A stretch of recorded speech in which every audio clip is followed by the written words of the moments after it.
Hale, Blackwater. Operation Live. Viewer discretion advised.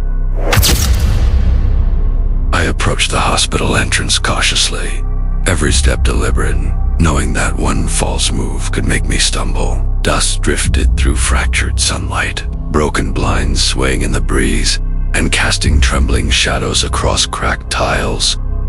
Debris littered the ground, crunching softly under my boots. I adjusted the camera, taking a deep breath to calm my nerves. Blackwater's files say the site is cleared. Structural integrity is sound.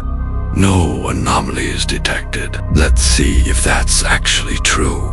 Ward C had been decommissioned after a series of mysterious patient deaths. Official reports blamed structural failure, and Blackwater had assured me that no active threats remained. Still, a part of me remembered the intelligence note about unexplained sounds in the corridors and shadows moving contrary to logic. I pushed open the doors and stepped inside.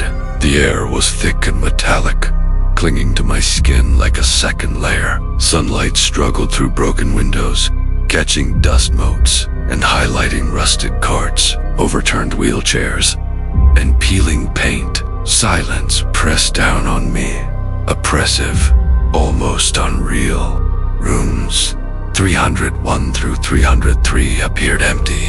The calmness was unnerving, too precise. I glanced at the faded C-wing, restricted access sign, its edges frayed and coated in dust. Every detail mattered here. I bent to inspect a fallen clipboard, noting papers stained with rust or left blank, then carefully replaced it. I could feel the slight tension in my shoulders as I moved forward, mindful of every creaking floorboard and shadow in my peripheral vision.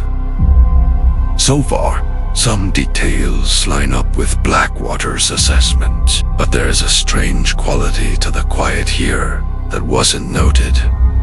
When I entered room 304, I found the bed upright and the sheets neatly folded. A tray of medical instruments sat in the corner, covered in a thick layer of dust. According to Blackwater's report, no thermal anomalies were expected here, yet something felt off. Suddenly, I heard a faint metallic scraping sound above me. I swung the flashlight toward the ceiling, but saw nothing. Shadows stretched in ways that didn't match the angle of the light. My mind kept flicking back to the intel report, comparing what I saw to what I had been told. No anomalies, right? I whispered, moving carefully, brushing aside dust as I went. The whispers began faint, indistinct, drifting through the hole. I froze, listening. The corridor appeared empty, yet the heartbeat in my ears felt deafening. I reached the nurse's station. Files littered the floor, some slightly open, almost like they were breathing. The reports had described minimal risk here, yet the scene told a different story. A few scattered notes hinted at unreported deaths and strange, undocumented experiments.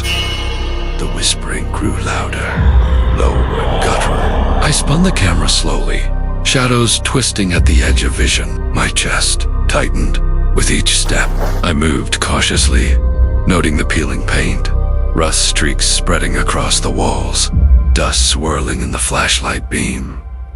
Every detail was important. Every shadow could hide danger. I entered room 312. Cold draft brushed my face, carrying the faint temps of iron. My flashlight flickered, and then I saw it, half in shadow limbs twisted unnaturally, faint red eyes glowing. Its breathing was ragged but fast, almost deliberate, and it moved with an intelligence that chilled me to the bone. Before I could react, it lunged, claws scraped dangerously close to my arm. I stumbled, barely catching myself.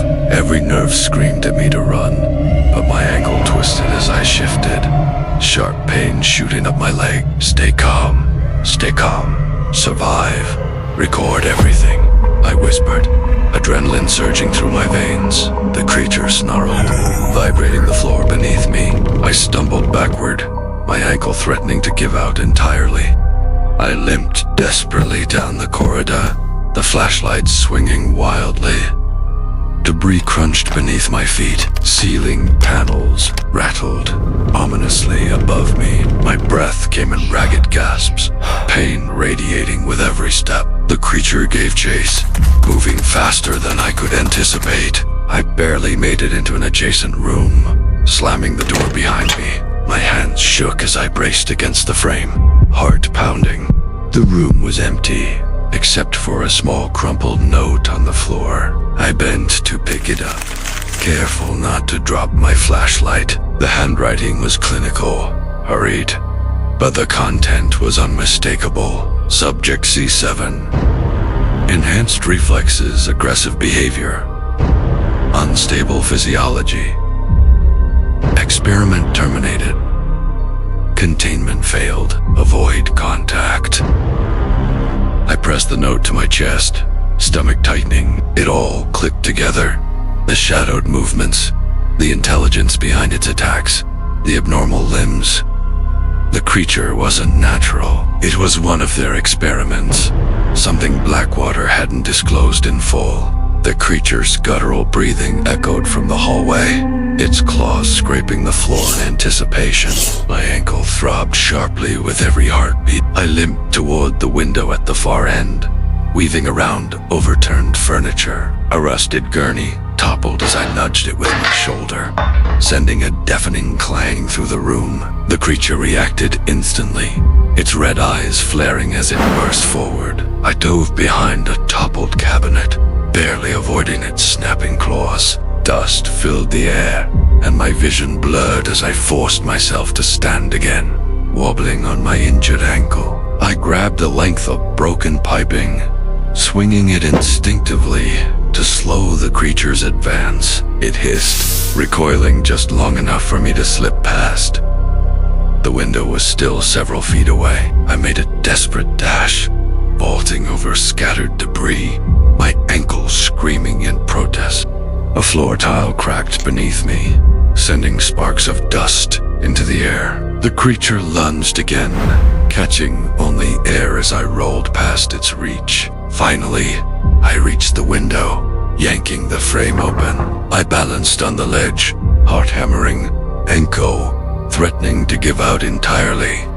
As I threw myself into the weak sunlight outside, the creature lunged one last time and recoiled violently. Unable to follow, I hit the ground, scraping along the concrete, the evidence clutched tightly in my hands. I crawled into the shadows beyond the building, pressing my hand to my injured ankle. Heart still racing, I looked back. I could still see the glowing red eyes inside the building, but it could not follow. The sun seemed to burn it back, leaving me shaken but alive. After all this time, Ward C remained alive with secrets, and the evidence in my pocket confirmed it. The experiments were real, and the creature had been just one of them. Now Blackwater will decide what becomes of this place. Hale, Blackwater. End of field log. Evidence secured.